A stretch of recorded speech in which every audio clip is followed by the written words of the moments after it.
Hello everyone. Today we are going to discuss about friends of classes, part of programming in C++ course. In C++, a friend of a class is a function or class that has access to private members of the class. By default, only members of a class have access to its private members. However, you can declare a function or class to be a friend of a class using the friend keyword.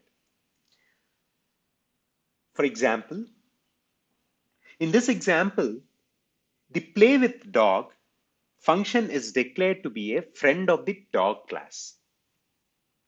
This means that play with dog has access to the private members of the dog class, including the name member.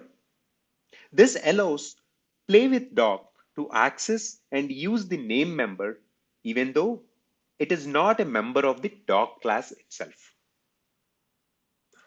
Hope this was helpful. Thank you for watching.